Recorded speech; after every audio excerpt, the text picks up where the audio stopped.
myself advocate Rajya Parveen. என்னுடைய comment செக்ஷனில் பார்த்தீங்கன்னா ரிட் பெட்டிஷனில் இருக்க ஆர்டர் காப்பியில் வந்து எரர் இருக்குது, அது எப்படி வந்து லீகலி ப்ரொசீட் பண்ணி கரெக்ட் பண்ணலாம் அப்படின்ற ஒரு டவுட் ரைஸ் பண்ணியிருக்காங்க.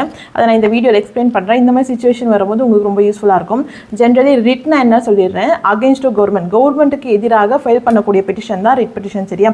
இதில் 5 டைப்ஸ் இருக்குது. அதை நான் அதை செப்பரேட் வீடியோவாக போடுறேன். இப்போ இந்த ரிட் பெட்டிஷனில் இருக்க ஆர்டர் காப்பியில் கரெக்ஷன் இருக்குது அப்படின்னா, எக்ஸாம்பிளுக்கு நான் சொல்கிறேன், உங்கள் நேம் இல்லைன்னா டீட்டெயில்ஸ் இல்லைன்னா அட்ரஸ் இல்லைன்னா டேட் இந்த மாதிரி எரர்ஸ் இருக்குன்னா நீங்கள் வந்து கரெக்ஷன் பெட்டிஷன் என்ற ஒரு பெட்டிஷன் ஃபைல் பண்ணி நீங்கள் வந்து உங்களோட எரர் வந்து கரெக்ட் பண்ணிக்க முடியும்.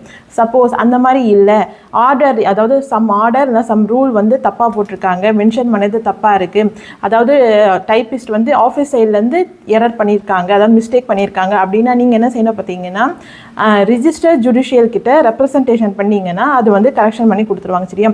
இது நீங்கள் எங்கே கொடுக்கணும் அப்படின்னு பார்த்தீங்கன்னா, நீங்கள் எந்த ரிட் பெட்டிஷன் வந்து எந்த கோர்ட்டில் ஃபைல் பண்ணிங்களோ, அதாவது ஹைகோர்ட் பெஞ்சில் வந்து நீங்கள் இந்த பெட்டிஷனை வந்து ஃபைல் பண்ணும்போது ரெப்ரசன்டேஷன் பண்ணிங்கன்னா ஆட்டோமேட்டிக்காகவே சர்டிஃபைட் காப்பி கரெக்டட் காப்பி அப்படின்ட்டு உங்களுக்கு வந்து கரெக்டான ஆர்டர் காப்பியை வந்து உங்களுக்கு வந்து கொடுப்பாங்க. சரியா?